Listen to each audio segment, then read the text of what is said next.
Sir बिल्डिंगचा पुनर्विकास करताना रिडेव्हलपमेंट करताना त्यातील जे रहिवासी असतात त्यांना आपण काय आश्वासन किंवा काय गॅरंटी दिली जाते? पुनर्विकास करताना आश्वासन काय दिले जातात याच्यापेक्षा त्याची जी फिजिबिलिटी आहे, प्रकल्प व्यवहार का हवा, हं. हा योग्य पद्धतीने प्रकल्प व्यवस्थापन सल्लागारांनी सभासदांना समजावून सांगितला पाहिजे. आता प्रकल्प व्यवस्थापन सल्लागाराचं पहिलं कामच ते आहे की फिजिबिलिटी रिपोर्ट त्यांना सबमिट कर. हं. त्याच्यामध्ये काय असतं की आता शासनाने जे नवीन नियम मंजूर केले त्याच्यानुसार इथं FSI किती मिळणार आहे, त्या FSI नुसार इथं मॅक्झिमम किती बांधकाम होईल.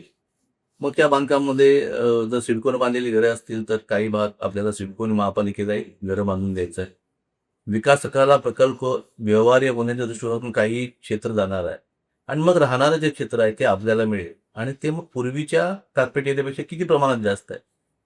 प्रकल्पाची किंमत काय आहे, जेणेकरून येणारा विकासक ज्यावेळी एखाद्या प्रकल्पाचा खर्च उचलत असतो त्याच्यावर त्याचा काहीतरी लाभांश किंवा नफा तो गृहीत धरतो.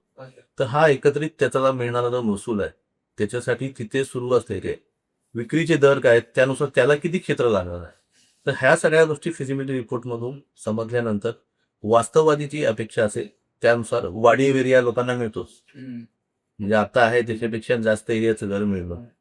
नवी मुंबईच्या विचार केला तर जवळपास 70% पासून 100% वाढीव एरियाची घरं इथं सिडकोनं बांधलेल्या घरांच्या बाबतीत मिळत आहेत आणि दुसऱ्याच्या बाबतीत मग 40 ते 50% एवढ्या वाढीव एरिया मिळतो.